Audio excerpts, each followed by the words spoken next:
Imagine a world where we can eliminate diseases, enhance human capabilities, and even alter the genetic code of future generations.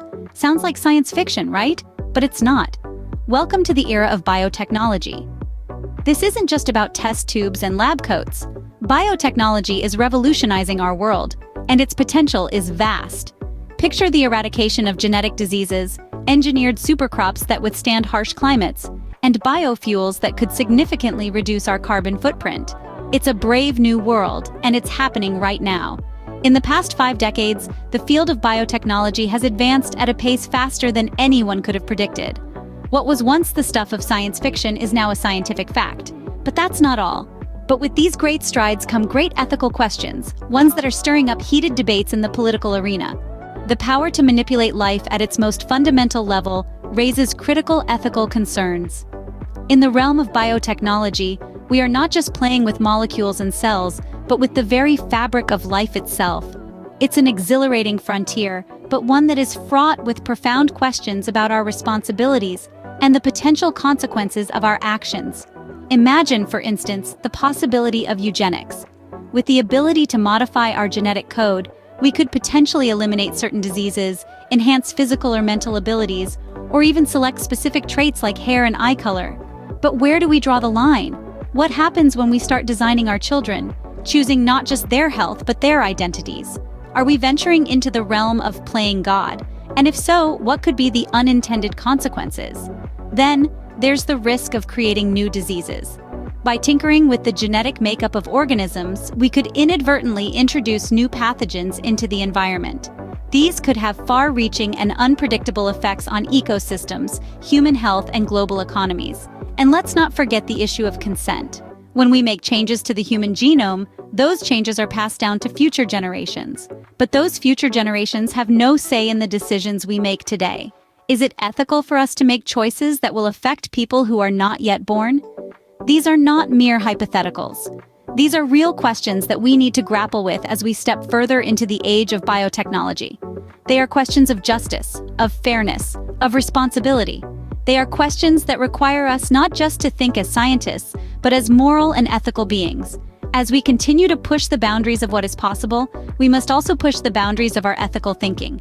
We must engage in serious, thoughtful, and inclusive dialogue about these issues.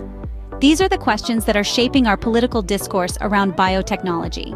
In 2018, the world was shocked by the announcement of the first genetically edited babies, thanks to a tool called CRISPR. This remarkable tool, an acronym for Clustered Regularly Interspaced Short Palindromic Repeats, is essentially molecular scissors that can cut and edit DNA. The scientific community had been aware of CRISPR's potential for some time, but it was the work of a Chinese scientist, He Jiankui, that catapulted it into the public eye. He announced that he had used CRISPR to edit the genes of twin girls, ostensibly to make them immune to HIV. This was a watershed moment, the first instance of a human being born with deliberately edited genes.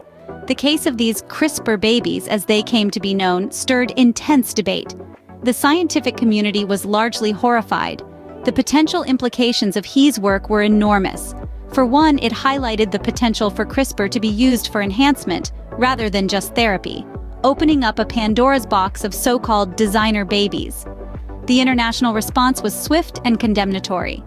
Many criticized He's work as a reckless experiment on human life. Others were concerned about the lack of transparency and oversight in the experiment. The World Health Organization and numerous scientific bodies around the world called for a moratorium on heritable gene editing. This case brought into sharp focus the ethical and political challenges posed by biotechnology. It raised questions about the limits of scientific experimentation, the rights of the unborn, and the potential for misuse of powerful technologies. It also highlighted the need for international cooperation and regulation in this rapidly advancing field. The CRISPR Babies case underscores the reality that biotechnology is not just a scientific issue, but a deeply political one. It forces us to confront difficult questions about the kind of world we want to live in and the kind of future we want for our children. This case served as a wake-up call, highlighting the urgent need for a global conversation about the ethics of biotechnology. It's a conversation that we can no longer afford to delay. As the pace of biotechnological innovation accelerates, the time to address these issues is now. Another contentious issue in the realm of biotechnology is genetically modified crops. Imagine a world where crops are resistant to pests, diseases, and harsh weather conditions. This is the promise of genetically modified organisms, or GMOs. By altering the genetic makeup of plants, scientists can engineer crops that produce higher yields, require fewer pesticides, and can even be fortified with essential nutrients. Such crops could potentially address food shortages and malnutrition, especially in developing parts of the world. Yet, the story of GMOs is not all rosy. There are concerns about the unknown long-term impacts of consuming genetically modified foods. Some worry that these supercrops could disrupt natural ecosystems, leading to a loss of biodiversity. And then there's the issue of a few multinational corporations controlling a significant portion of the world's food supply. The political debates surrounding GMOs are heated. On one side, you have proponents arguing for the potential benefits of GMOs. They see genetically modified crops as a vital tool for addressing global food security and reducing the environmental impact of agriculture. On the other side, critics raise alarms about food safety, environmental risks, and corporate control. They argue for the precautionary principle, suggesting that until we fully understand the potential risks and impacts of GMOs, we should be cautious in their deployment. Governments worldwide are grappling with how to regulate GMOs. Some countries, like the United States, have embraced genetically modified crops, while others, like many in the European Union, have been more cautious, imposing strict regulations on their cultivation and sale. The debates around GMOs are not just about science and technology, but also about values, ethics, and power. Who gets to decide what we grow and eat? Who bears the risks and who reaps the benefits? The debate around GMOs underscores the complex ethical considerations that must be addressed as biotechnology advances. As we continue to push the boundaries of what is scientifically possible, we must also grapple with what is ethically acceptable. In the face of these ethical dilemmas, politics plays a crucial role. When we delve deeper into the biotechnology sphere, we find that politics is not just a bystander, but an active participant in shaping the ethical boundaries of this field. Politics, in its essence, is about making decisions for the collective, and it's in these collective decisions that the future of biotechnology is being forged. Consider biotech regulations, for instance. These are political decisions enacted by lawmakers who weigh the potential benefits against the ethical implications. Through legislation, politics can either stifle or stimulate the growth of biotechnology, thereby making its impact felt in laboratories and research facilities around the globe. The political discourse around biotechnology is also crucial. It's through this discourse that society debates the ethical boundaries of biotech. From genetically modified crops to CRISPR babies, these discussions shape our collective understanding of what's acceptable and what's not. And it's through this understanding that we form the rules and regulations that guide biotechnology. Now let's not forget about international cooperation. In a world where biotechnology knows no borders, politics must foster global cooperation. International agreements and treaties can help ensure that biotech developments are used for the greater good and not weaponized or exploited. The global nature of biotech, therefore, necessitates a global political response. Finally, we come to regulatory frameworks. These are the political tools that govern how biotechnology is used. They set the rules of the game, if you will.